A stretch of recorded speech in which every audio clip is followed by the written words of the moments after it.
You are listening to The Unseen World. In this podcast, we delve into metaphysics, answer our listeners' questions, and cover topics like psychic abilities, divination, magic, witchcraft, the paranormal, and more. Step into the realm of the unknown today and join us at co-creationcoaching.org/unseen. That's co-creationcoaching.org/unseen. Welcome to the Unseen World. This is episode 6, Walking the Path of Self-Deification. I am Brandon Oliveris. And I'm Christine Oliveris. And I'm Justin Williams. And today we are talking about basically the left-hand path. I've been talking about this lately. If you didn't read the blog post from Monday about black magic, I really recommend reading that.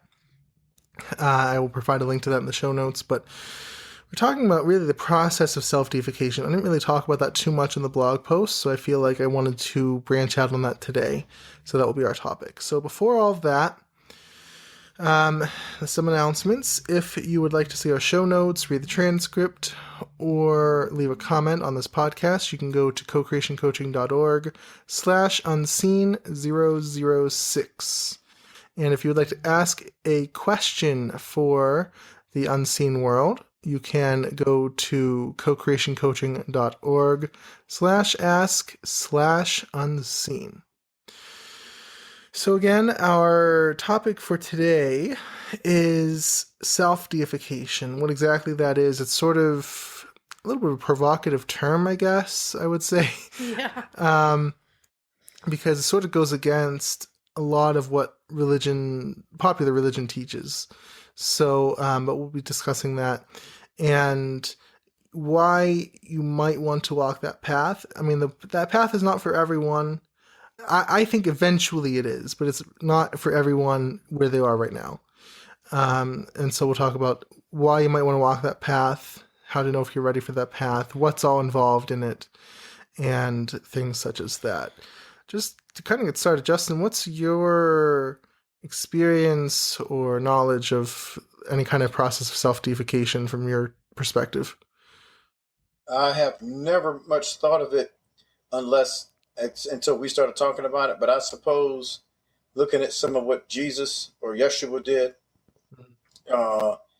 and I guess that's mostly it. And then following some of his teachings, looking at some of the Gnostic stuff, and then just creating my own reality as I've gone. I haven't thought of it as self-deification or unification with God, or I just thought of it as, I walk the path.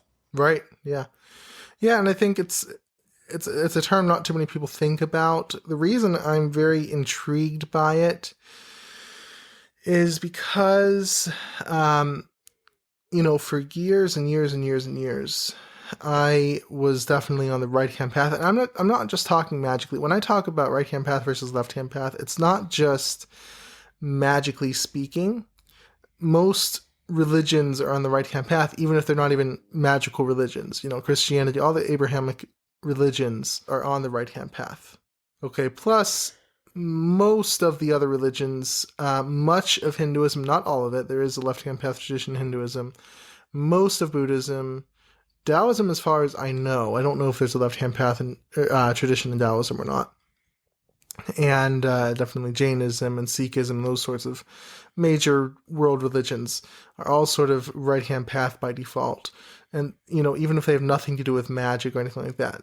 I described the definition of those two on Monday in that post about black magic, but essentially the difference again is, are you looking to merge with the whole, with the all, with the universe, or are you looking to deify the self, yourself?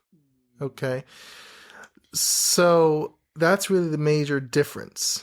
And again, the reason it intrigues me so much is that I walked on that right-hand path for years. I started getting into non-duality teachings when I was like 13, maybe.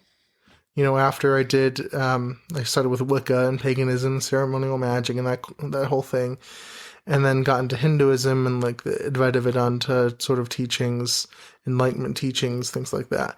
And had my first sort of non-dual experience at the age of 13, all the way up until, really 3 years ago. And I finally dropped those teachings. Well, you were different things other than that. Well, yes. But overall, I was always right-hand path. Yes. And I was always, even when I didn't believe that, I was always geared towards a belief in oneness and non-duality.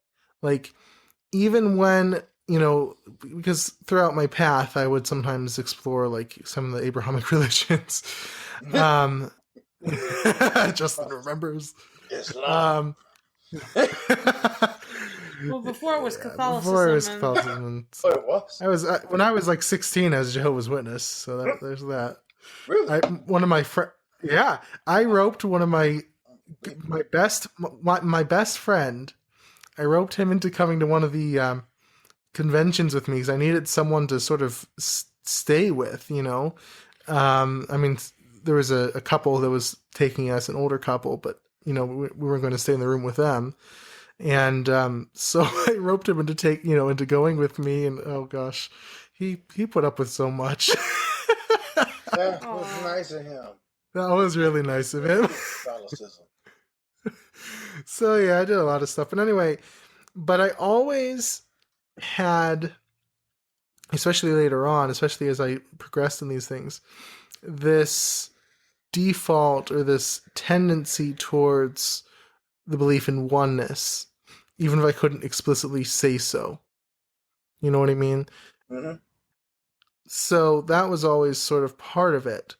And I would say I finally dropped that about 2 years ago, a little less than 2 years ago, when I got trained in NLP. I've talked about this a little bit. When I got my NLP certification, when I was being trained in it, we talked about different perspectives, dissociative versus associative, and, how all those perspectives fit together and things like that. So, the dissociative perspective, which is really the non-dual perspective of no self, is one of two valid perspectives at least. And an associative perspective is also valid, in certain contexts. And they're not, neither of them is really right or wrong. Neither of them is the right way of seeing things. And I found that non-duality kind of demonized the associative way of viewing the world. So that helped me to open up and sort of reject. Took you a while, though. Yes, it did take me a while. Sorry, I don't mean to jump in. No, but even it after did. you were doing NLP, you tried to find ways. I did, yeah. Up until even recently, I think. Yeah, because it's a hard thing to. Yeah. Well, it's like if someone comes up to you and says, "Oh, Christianity's a farce," you know, and it's like, well, yeah. Or something, or like another world religion, or another that you're used to believing. Yeah. Right. Like, tell a faithful Catholic that their religion is wrong, and right, they're not going to believe. Yeah, they're not going to believe you, and that's how it was with you. Like took you forever. Yeah, you've done it since you were 13. So it's hard to get rid of that perspective. Yeah, it is really hard to get rid of that perspective of non-duality. What did non-duality do? It demonized. Okay, so it really sticks to the dissociative way of viewing the world, which means like dissociation means you're apart from, you're separate from, it's a no self sort of thing. Like you're not getting caught up in the sensations of the self, the thoughts of the self. Mm-hmm. Association is getting right into those emotions, into those experiences, into those thoughts, into the selfness of the experience, I guess. Right. And really experiencing it. And non-duality sort of says, well, none of that's real, so why do it? Right. Yeah. I remember when we were studying Hinduism, and they gave us books in Braille about it. Remember? Oh, yeah. And the one thing told us about how you, imagine watching a TV screen, and that's your life. Right, exactly. Like, yeah, and that's a perfect dissociative, I forgot about that. And that's a perfect dissociative frame. And that's, what I realized with NLP, that's useful in certain contexts. If you have a bad memory, then Yeah. it's useful to dissociate from it. Absolutely. You don't want to associate with it. Right. But, a positive memory, like, some positive childhood memory or the day of your wedding or, any kind of positive memory you might have. Like, I have several of them I always return back to when I really want to feel good about something. Yeah, me too. To dissociate from those is almost self-harming, self-inflicting. Yeah. It doesn't do good for you. So If you dissociated from our wedding, I'd kill you. Oh my God. wow, that escalated quickly. That's why you left that path. Right there. I've never said that to him out loud. That would have Wow, me. see. But anyway, so the associative perspective is really helpful with positive memories, and that's really an integral part of creation is what I've realized over the years of magic, of law of attraction, of whatever, is associating into the experiences you want to have. Right. So I mean, yes, it was hard to get rid of that non-dual perspective for sure, just because I had it for years. I had so many non-dual experiences, which I don't consider false. It's just a quality of consciousness that you can't enter into that sort of frame, right? But we take that and say, oh, well, that means it's absolutely true. There's actually no self, blah, blah, blah, whatever, and do this whole thing. And, I've said this on the blog, I lived for a year in a total non-dual, no self perspective. And I didn't really see the value of it, to be quite honest. I actually remember that. That was 2014, right? Yes. I remember. Did I know you that long? Yeah. Oh, wow. Yeah, I remember. 2014 into 2015. You're doing I had Saturday. Yes! Oh my gosh, I forgot you were there. No, I remember. You used to use that. Yeah. Yes, so yeah. That was some stuff. I thought it was pretty neat, actually, Yeah. because I kind of liked It was really cool. I love and some of the Tao Te some Ching of those, book. because I liked the, what's it called, the Tao Te Ching, when Yes. Wayne Dyer wrote his version. That was great. So Yeah. It's a really good book. But but that that was hard to get out of because I just was so into it and had so many experiences there. But ultimately I didn't really see value in it. I saw it as self-denying. And we had a really big debate about this in the blog on Monday. Gosh. But, I saw it as self-denying. I saw it as denying your right to have desires. And I find, and I don't remember who it was said this, but it's brilliant. Basically, to try to get rid of all desires is itself a desire. So true. Right? It is. Yeah. We have the desire for enlightenment and the desire for whatever, experiencing That's these what I things. never understood about Buddhism. It's like, Right. we have to go to nirvana. Well, that's a desire, so... Right, exactly. And they do describe it as the last desire to fall away, but still, it's a desire, and I don't think it's ever possible. I think people are really good at deluding themselves into believing either they've done it or they are doing it, but I don't believe it's actually possible, ultimately speaking. So that's my thing. Look at all the masters that make mistakes and that has... Right, exactly. They don't think they have desires, but they do. Oh, you yeah. read right through I it. totally think they do. So starting from there, and opening up to more left-hand path stuff, and I think it was really last October was the kind of the final nail in the coffin, I guess. Mm-hmm. When I started working, it was with Hades, and kind of implicitly, I didn't realize at the time, implicitly choosing to walk down the left-hand path. I knew that it would be darkness. I didn't know what would be the nature of that darkness. And the nature of, how that would all work. But it made itself very, very, very clear in a short period of time. But I really have enjoyed that path. And it's been much more fulfilling than the non-dual path. So, that the left-hand path, again, is all about separating yourself from the whole.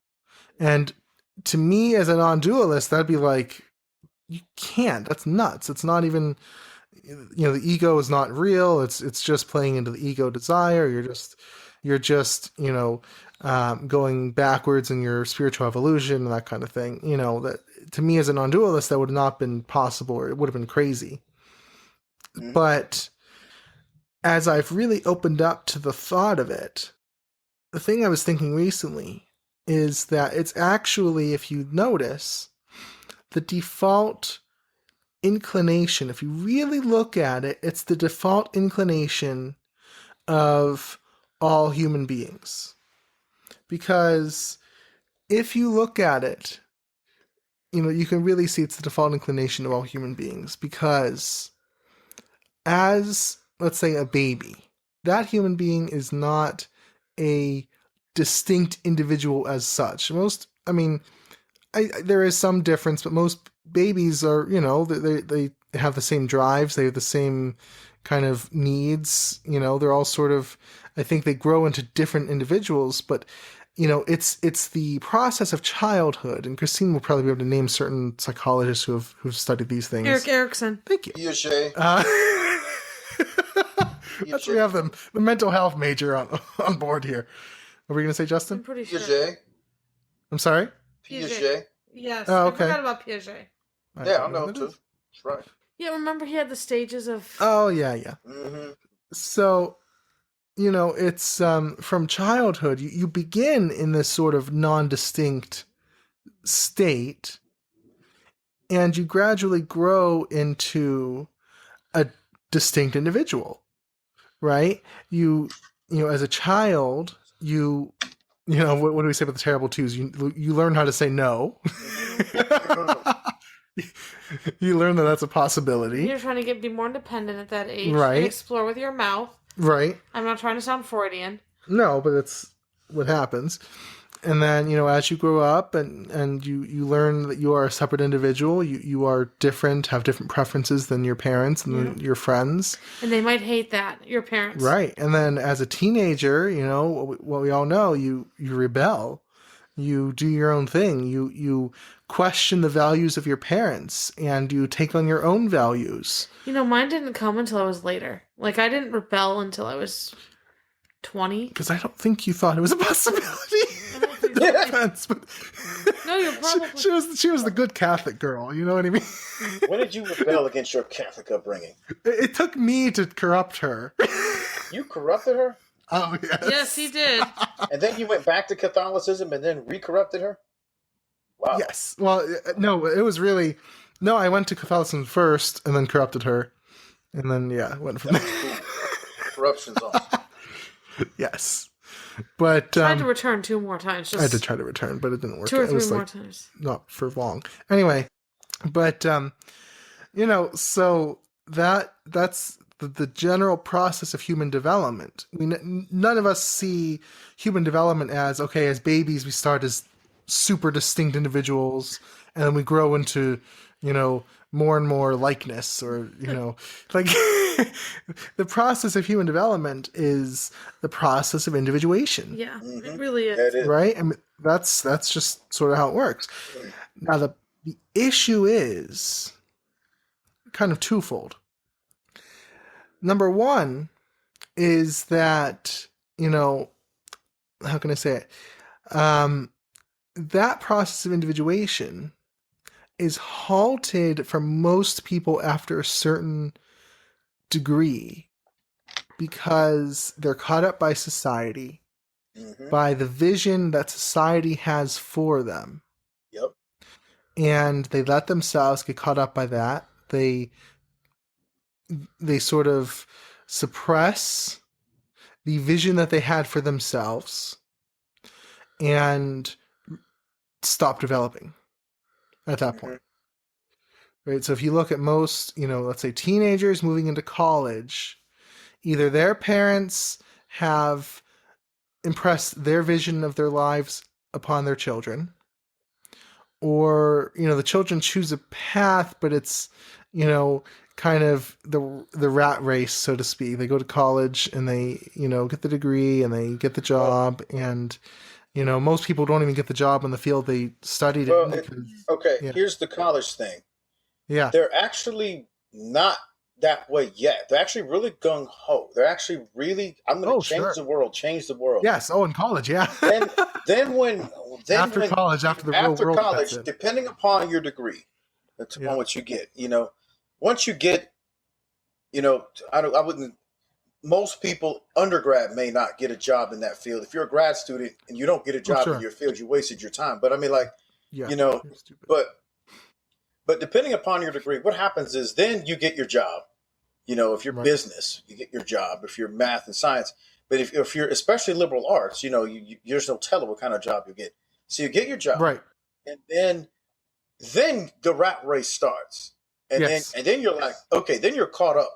Then you're kind of afraid to do anything because what will happen is you've got all the same concerns or whatever else. You're afraid to actually grow. And what I've noticed is people stop reading. They do a lot on Facebook. Yeah. But they don't actually read a real book. They read some internet articles, and internet articles are great. Right. They don't read stuff. So they don't develop themselves. And that's what you're talking about at that point. And then just all the stuff that you see, you try to fit into a mold, which is okay if you can use that mold, but you try to fit there, but it starts dictating everything that you do, and so you're dating the people they want you to date, and you're associating with, and after a while, a lot of times your life becomes everyone else's. Everyone else is, I guess, dreaming for you, and then you're doing it for other people. So your life becomes everyone else's dream, and that's when they lose it. Yes. Yeah, that's true. It seems like as you continue on, especially like you said, after college and such, you start to lose that vision. You start to allow yourself to get caught up in the vision of society, of your parents, and not even the vision of, because it's not even a vision. It's just a fear-based consciousness that you get caught up in, right? Mm-hmm. And it just doesn't work. That's right around where about people get stuck, I think. Okay, that's right about where people get stuck. Now, the second thing I was talking about, second thing about this is that this is only really the let's say, emotional, mental sense of individuation. Individuation on its own doesn't make self-deification, right? No. It's the spiritual aspect which can come later but doesn't for most people. Because most religions, as I said, will either encourage merging with the whole or being subject to some external deity. Most Western religions are about being subject to an external deity. Most Eastern religions are about merging with the whole. Some of them are also about subject to a deity, especially the more dualistic Hindu traditions. But, it's just, it's a totally different thing. Spiritual individuation, spiritual self-deification is kind of the next level of what the soul picks up, from developing as a child, from developing as a teenager, from having your own vision, that's sort of a whole different thing. So that's really the next level for me. But I think, again, going back to the point, you see that it is the natural inclination of people. People by default want to become different. Mm-hmm. People by default want to be someone else, than other people. They want to be different. They want to create something new. Right? Now, they want to still stay connected in such a way that they look to everyone else like they're doing the same thing, but they that conformity thing is. But they want to conform, but be different, and it's like, well, that's where you get caught up. That's sort of both. That's sort of the blocking point, where people get caught. But in general, you don't want to be exactly like everyone else. You don't want to be doing all the same things. You want to do your own thing, but people have this sort of need for approval. And so they let themselves get caught up with all this other stuff and try to conform. But, that just in general, this is the natural inclination. Now, here's the thing, though, is that, and this is something I've thought about a lot over the years. From the Christian perspective, when I say, the inclination by default is for someone to be their own person and to develop and to question and to rebel and to be free, what will the Christian say? That's their fallen nature. Yeah. Mm-hmm. That's Satan. That's the fallen nature. That's the original sin. That's the sin of Adam and Eve. Mm-hmm. Now, to us, we can say our nature is not fallen, so we don't have to distrust this natural inclination to individuation, but we can actually say this is actually a pointer to what we're supposed to do. Right? Mm-hmm. But, if you ask a Christian, they'll point to your fallen nature, the fall, original sin, Adam and Eve, all that kind of stuff, right? Satan and whatnot. I thought of this several years ago when I was really struggling with leaving the church for good. Okay? So basically what happened was, as I was leaving, I realized that to someone else, to a Christian, to a Catholic, especially to Christine's family, it could look like, and it did look like, let's say I was being swayed by the devil, right? That I was being led astray.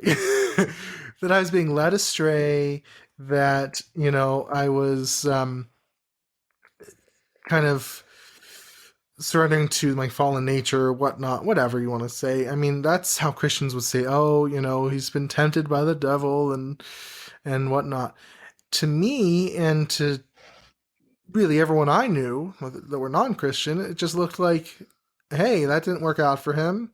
That fear-based religion is sort of, I've moved beyond that, and now it's time for something else. Two totally different perspectives. Which one's true? Well, right? Yeah, because... Which one's true? And that is something I really struggled with and really saw. You could see it both ways, and you could really validate your perspective both ways.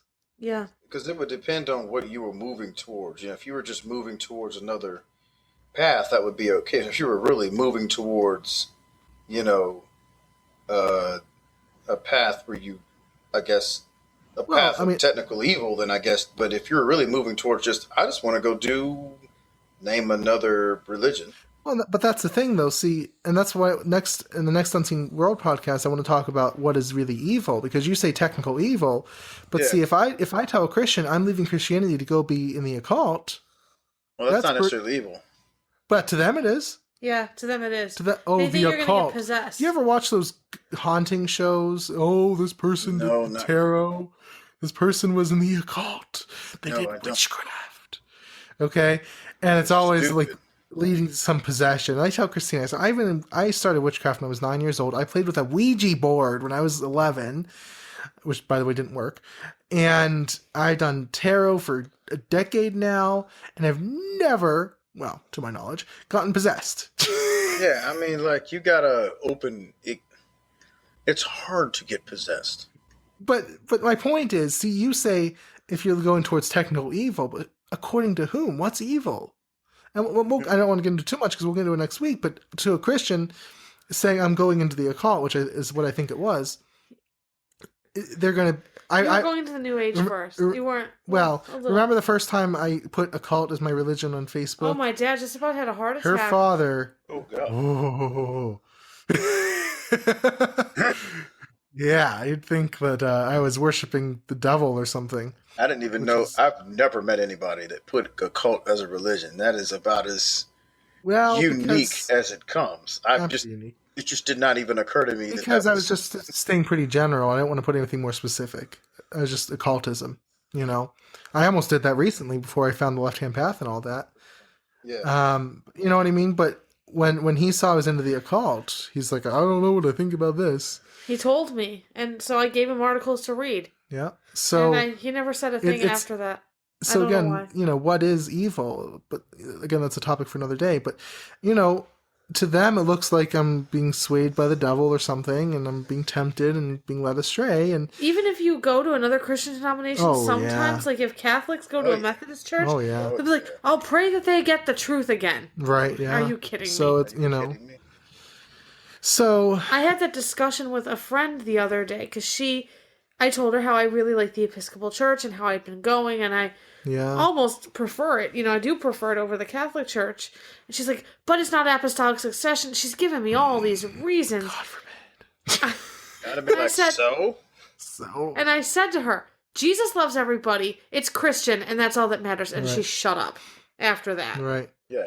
But, so that was something that I struggled with several years ago, as I said. Just, people think I'm being, let's say, swayed by the devil or something. I think I'm just trying to be free, trying to find my path. But, it was like, either way you see it, either way is really valid in its own context, right? But to me, it just wasn't that way at all. So Which is why I do not believe in converting anybody to any no, religion. of course, right. So, and that's what I was saying before is, to us, we can trust that inclination. To us, we can trust that natural inclination. Okay, we see the natural inclination is to progress towards individuation, and we trust that. To a Christian, or to any kind of Abrahamic religion especially, that inclination is fallen, it's wrong, it's evil by default. And Buddhists don't really do it either, I guess. Right. Well, they don't really see us as fallen or anything. That's true. But, so that's, you have to ask yourself, okay, we can see the inclination that's there, but what does that mean to you? Right? Again, to me, I trust our natural inclination is what we're supposed to do. Right. What we're meant to do, so to speak. And that has become individuated. Yep. So that is, I think, the beginning of the left-hand path. But most people block that off very quickly. I just never thought of it. I just thought if I can I'm sorry? walk in the path kind of the way that Christ did it, and calling, and using kind of that kind of energetic blend, I figured, that's my path. So I just did that, and it. Yep. I agree with you. I haven't. This is how I've thought of it. So, all right. So, we're having a great discussion so far. I think it's about time for a bit of a break. So, we will return in just a moment. And once again, you are listening to The Unseen World.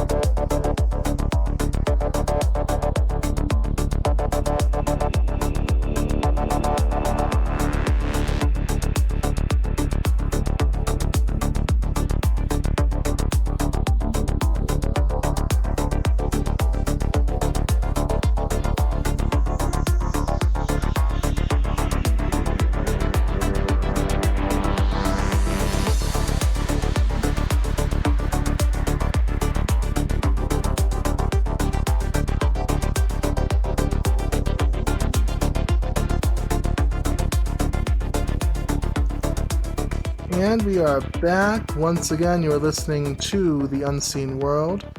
And before we went on break, we were talking about self-deification, especially the fact that, by default, our nature is to seek self-individuation. Right? I think we established that pretty well.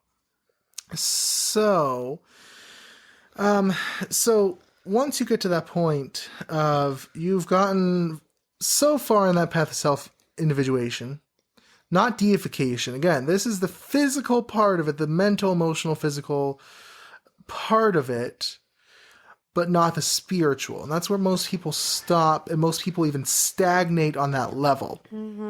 of the physical, mental, emotional level of self-individuation, because they start to want to conform with society and whatnot. But again, if you continue that forward, the next part of that is the spiritual sense of self-deification. Now, what exactly does that mean? What is self-deification?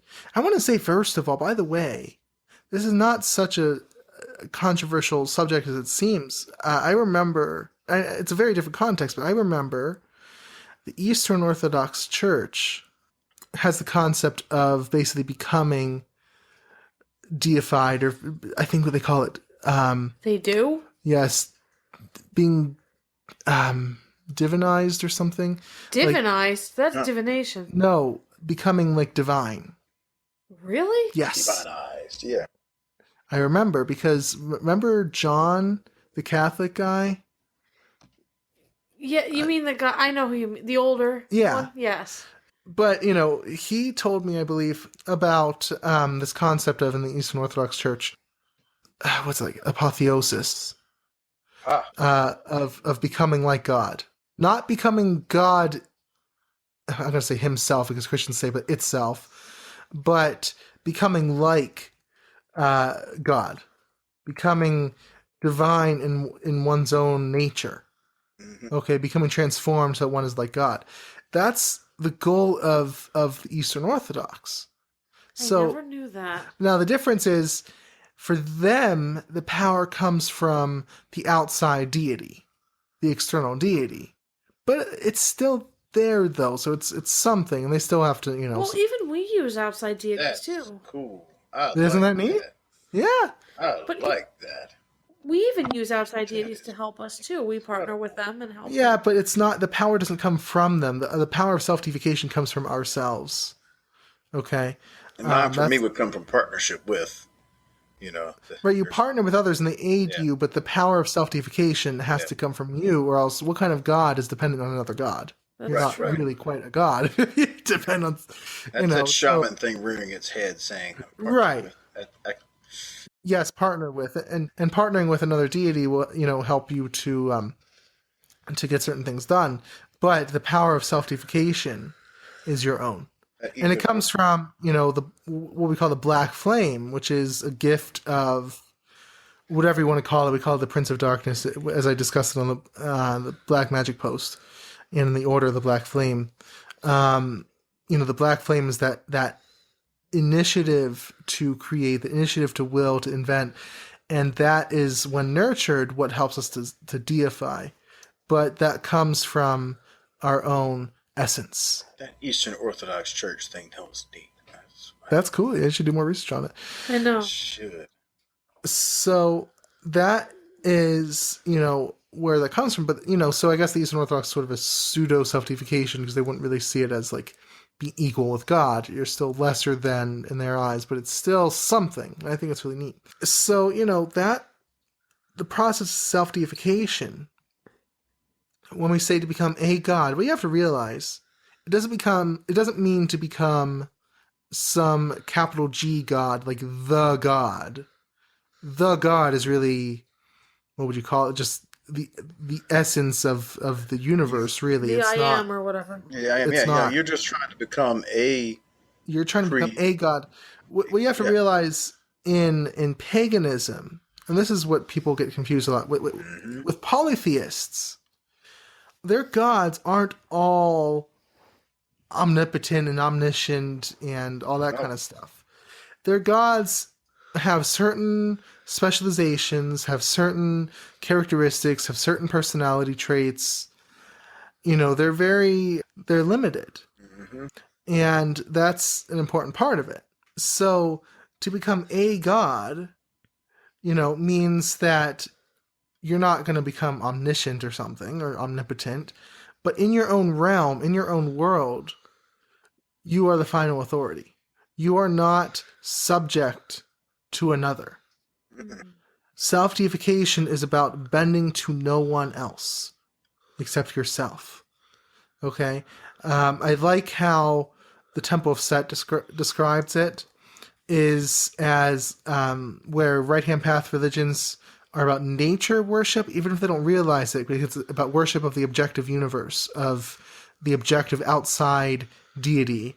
Whereas left-hand path traditions are about psyche worship in the way of you are isolating yourself. I like that. Right?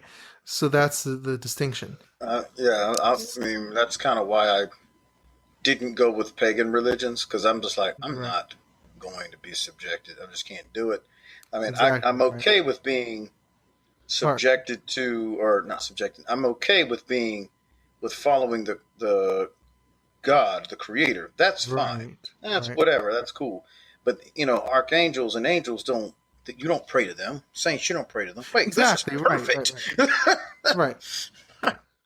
So that's really the process again.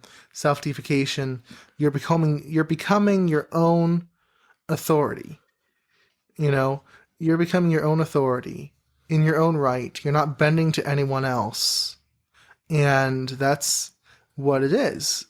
Now, why I think a lot of left-hand path traditions, some people call all left-hand path traditions Satanism. I don't agree with that. Some identify as that, some don't. But I think in nature, in essence, they're all satanic insofar as Satan is a symbol of the rebellion against order. Okay? I love this little, I don't even know if you can really call it a book. It's like 20 pages or 19 pages. But this little thing called the Diabolicon by Michael Aquino. And it's all about, it's a mythologized version of really how we got this gift of intelligence and so on.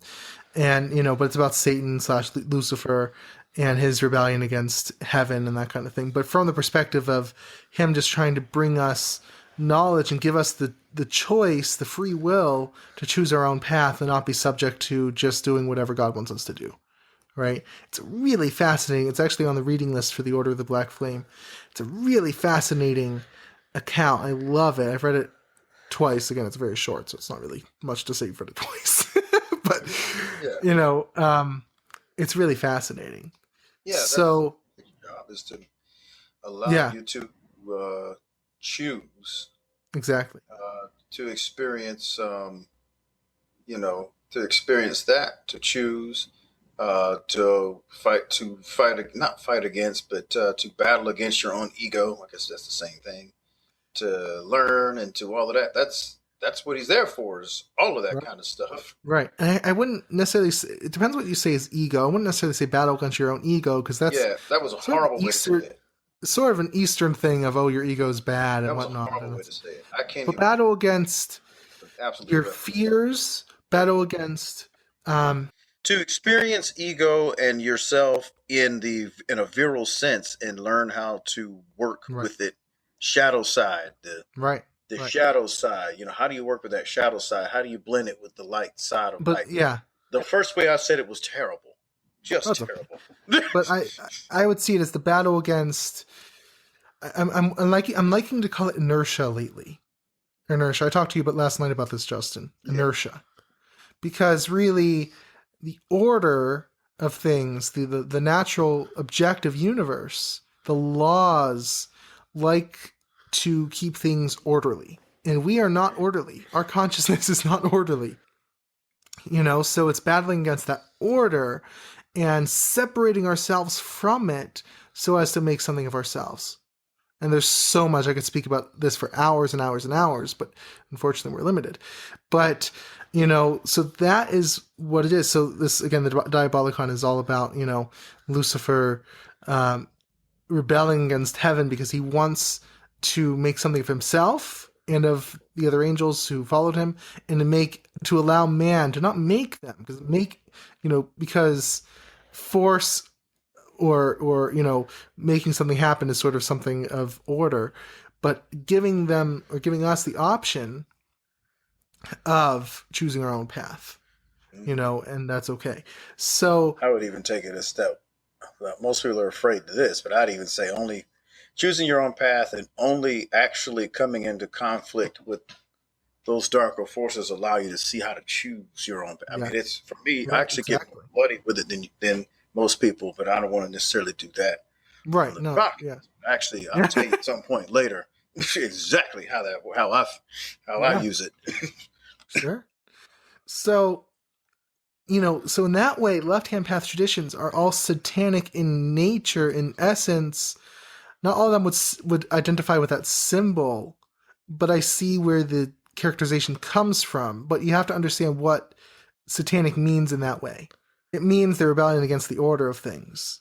It means making something of yourself, being free to be your own God, right? So that's what it means. And so that's why I see left-hand path traditions in that way. But, some of them don't identify with that label. A lot of them don't identify with that label. But, they might identify with different gods, different deities, no deities at all. There are atheists who are on the left-hand path. Mm-hmm. It just depends, right? So, but that's really what it is. Left-hand path is self-deification. Now, what I want to say about self-deification is it's a process. It's a process. We have this tendency, let's say in the New Age community, or on kind of the fluffy bunny right-hand path traditions, like, Ooh, of saying you are God already because you are one with the source of everything, blah, blah, blah, blah, blah. Self-deification doesn't say you're God now and it's done. Good job.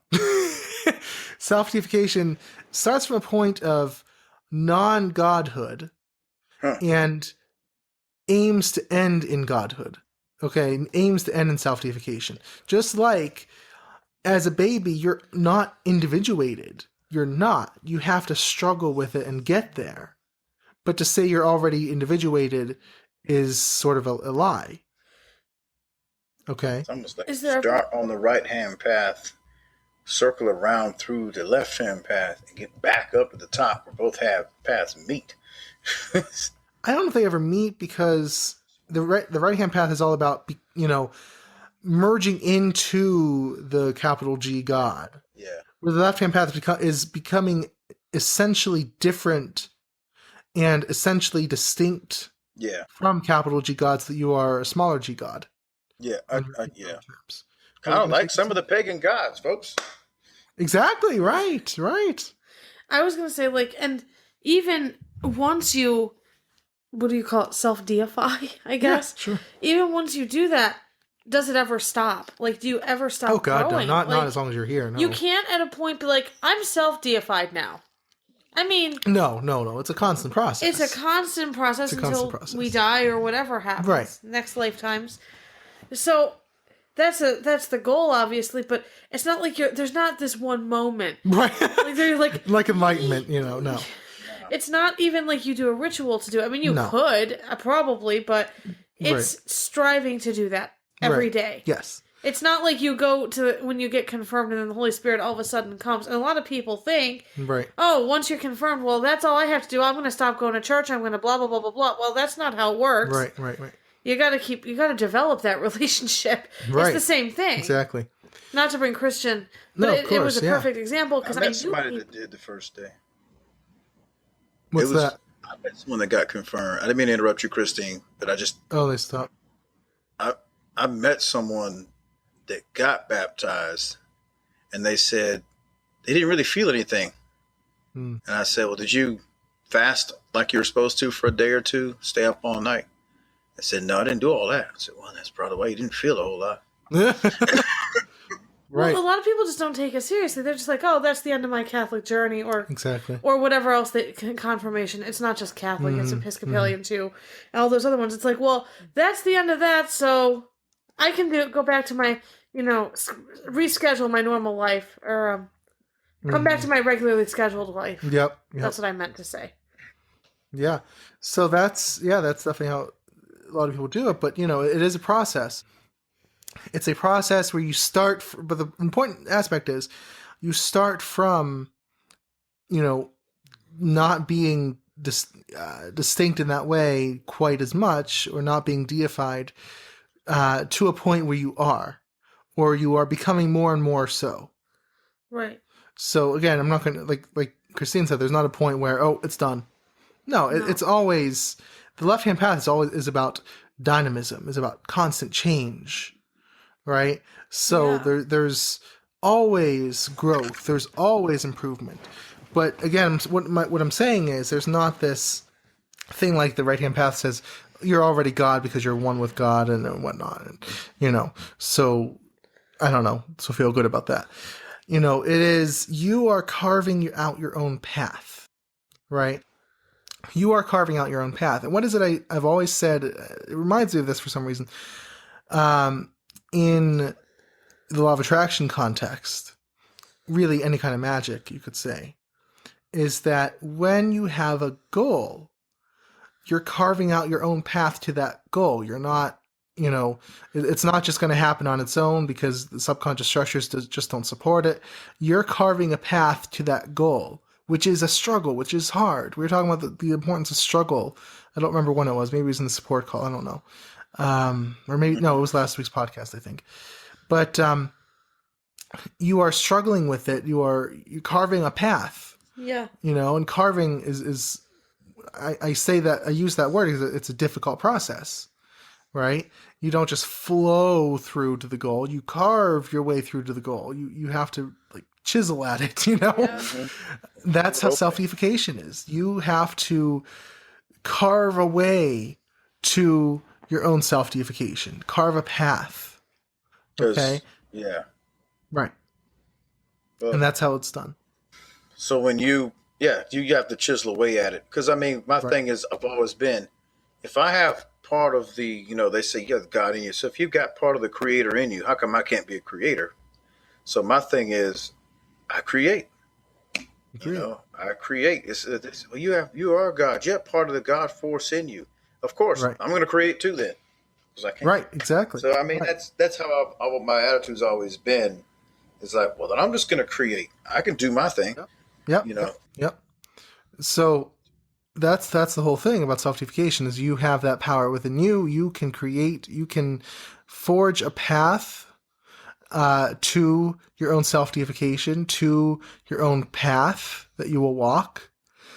But that's what it is. And that brings me to another point, is that self-deification is difficult because you don't get to have someone else bail you out, so to speak, or to make things softer, or, like a lot of the Western religions are, you have the forgiveness and things like that, like, oh, God forgives you and whatnot. The only force that really matters to you that can forgive you is you. Right? No God is going to do that because they don't honestly care.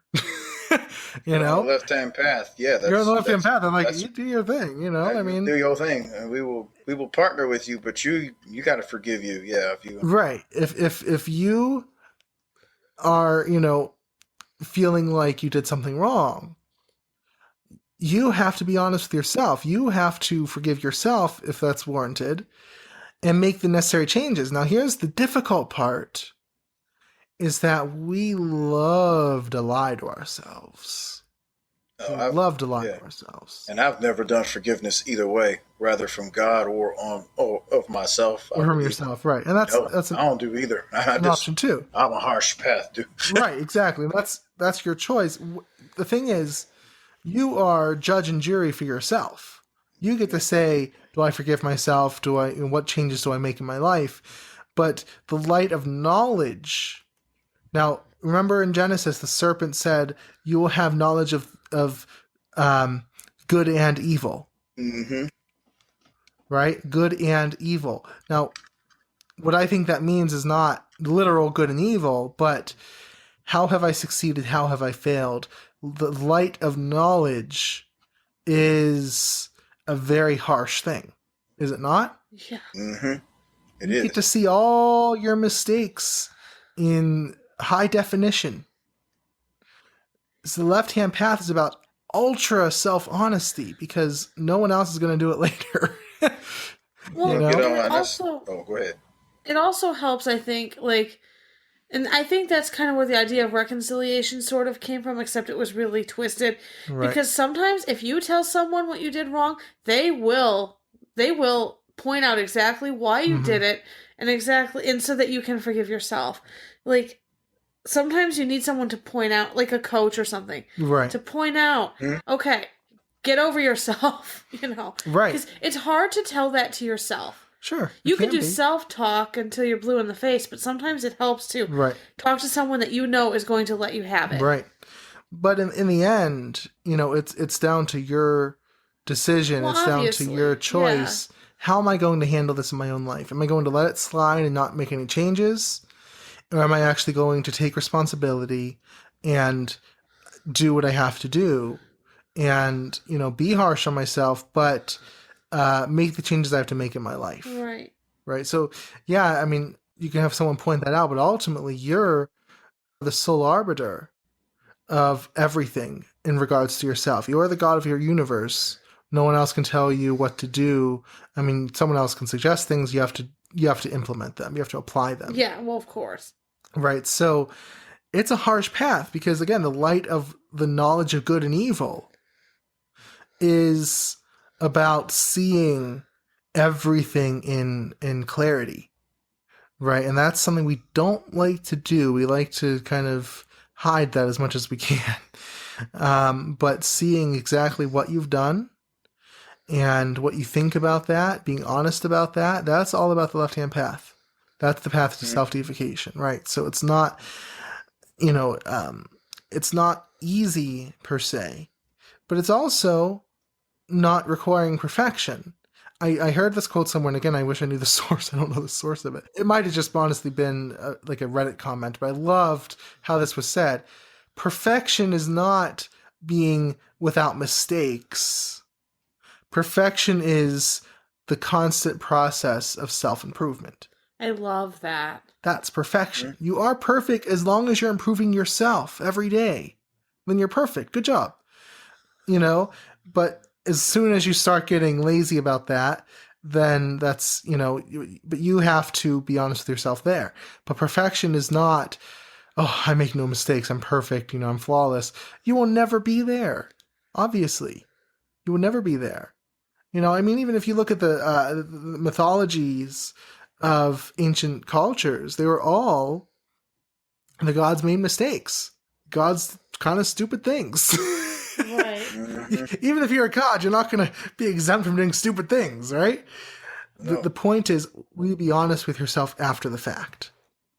Will you realize, what you did and be honest with yourself and deal with yourself as appropriate according to your own measures? And the other thing I've always come up is, if you know you did something that you actually didn't do anything wrong, but it didn't work because of outside forces, then you got to take responsibility and say, okay, these forces messed me up. That means, that's not really an excuse for failure. It's just not. Right. But this is what happened. So next time we're going to make sure these outside forces are simply not in play. No, you don't give anyone a second chance if they've done that. You make sure that those outside forces are not in play. That is another thing that's hard for people to do, because they go, well, if it wasn't for this and this, then it's okay. Okay, so that was that's what happened. So that means you make sure A and B over there are just not involved with you next time. Right. And by the way, yeah.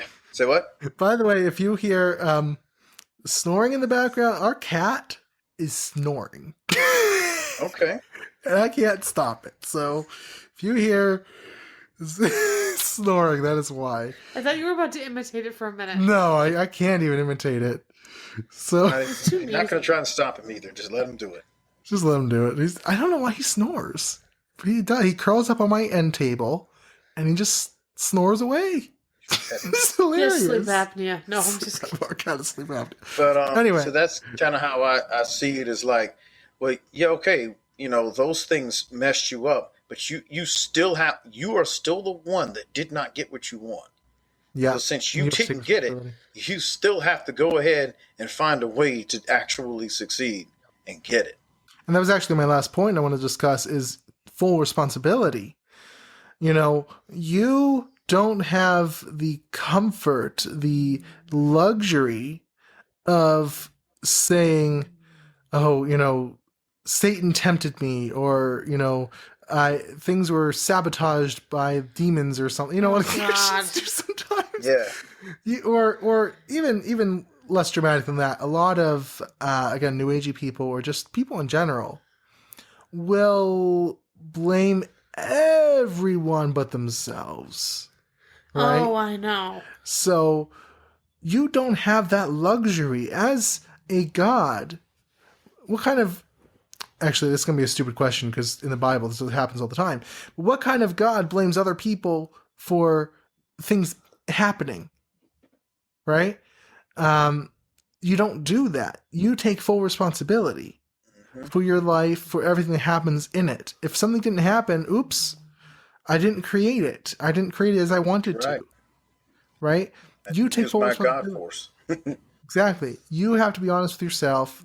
I don't want to be so strong as to say failed, but I failed to achieve the goal that I wanted to. That's true.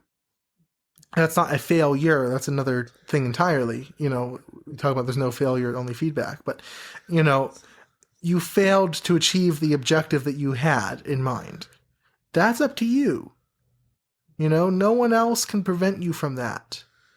Yeah, and it's not a blame thing. It's just a responsibility It's a thing. responsibility. Like, It's a blame thing. Yeah. Right. Because that's the people don't understand. It wasn't my fault. No, it actually may not have been your fault. It's got nothing to do with blame. Right. It's not about fault at all. May not have been. Honestly, you know, Johnny down the street really could have screwed you up. Like, Right. could have been on him. I mean, straight up. But man, you didn't succeed. So you might want to make sure that Johnny down the street doesn't do that again. It's your responsibility to make sure that doesn't happen. I just have to say, I love the random names you come up with. Last week it was Rick and James. It was? Wow. Yeah. This week it's Johnny down the street. I love it. Just say it. I just want to say it. I love the random names. Yeah, I do too. Rick and James it was. Rick and James. It was? I don't even remember. Yeah. Rick and James? Wow. Rick and James. I don't know where just these random names. Where did you get Rick and James? Like just... I like to put Jimmy, but James. Rick and James. I like to put something on there so you understand. Yeah, no, it's cool. No, it's awesome. That's funny. I do too. Yeah, it's cool. But yeah, so full responsibility, you know, those who are self-deifying themselves, who are deifying themselves. Self-define themselves. Okay. That's anyway, the Department of Redundancy Department. Good one. Those who are defying themselves? Okay. Those who are deifying themselves need to take full responsibility for everything. Yeah. Everything. I remember I had a friend who several years ago, she would always talk about 100% responsibility. And that's my key phrase now. 100% responsibility for everything. Even if I've been doing that for years, man. Yeah. Even if it seems to have nothing to do with you, it's still in your reality. Your reality is your domain. That's your, dominion. The only time it doesn't count is when you're married. And then you blame each other all the time. Well, yeah, but... I'm joking. But you shouldn't do that. But the thing is, I've been doing this for years and it's worked. Yeah. I've been doing it. I don't know how long you've been doing it. I've been doing it since I was late 20s. Right. Your reality is your dominion. Your, what you rule over. Your reality. If it's in your reality, then you are responsible. Okay? So... If it contributed to you not succeeding at something. Exactly. That's how it is. And things that, like we said, we answered a question last week. If it triggers emotion in you, then you created it. It's you're responsible for it, and it's in your reality for a reason. Now, everybody, that's different than it being your fault. Exactly. It's not your fault. It may not be your fault. Maybe. I don't know. But it could be. But it may not be your fault because some people they put them together, and it's like, actually, yeah, I know. No, They're not the same. But if somebody throws something over your fence, you Right. need to get it out of there. You didn't throw it over your fence, but it's definitely your responsibility to handle it now. So Right. do so. Exactly. So that is, again, you have that power. So it's all about deifying yourself. It's all about creating your own world, being your own person, creating something other than what has been created, being someone different. Okay? It's that individuating principle of the physical, mental, emotional level that is natural to us, and then you carry that forth into the spiritual and actually deify yourself. So individuation is more on the lower levels. Deification is on the spiritual level. That's where you become your own essence, your own being. You refuse to merge, and this, again, the satanic sort of symbol, you refuse to merge with the order of things, with the capital G God, and become your own God by creating your own reality, creating your world, and being fully responsible for everything in that world. That is what it means to be deified. Okay, to deify yourself is to fully create, to be fully responsible, and to be fully separate, but also to wield the power to bend the laws of the objective universe. Because not only is it to be separate, but it's then to bend those laws to your own will. That's really the final bit. To bend those laws to your own will is the final act of self-deification, to perfect that art. That's black magic, right? Mm-hmm. So hopefully that this discussion has really helped. I think it was a really enlightening It was awesome. one, no pun intended. And darkening one. And darkening. Darkening. So once again, if you would like to see the show notes, you can go to cocreationcoaching.org/unseen006. And if you would like to subscribe to us on iTunes or rate or review us, which would be amazing, hint, hint, you can go to... Actually, I have no idea how many people have reviewed us or not. I haven't really looked.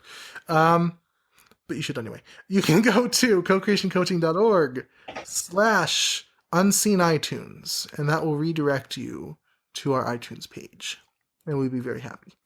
So, once again, I hope that everyone has enjoyed this discussion today. I know I have. So, with that, I hope that everyone has a wonderful weekend. I am Brandon Oliveris. And I'm Christine Oliveris. And I'm Justin Williams. And anything is possible.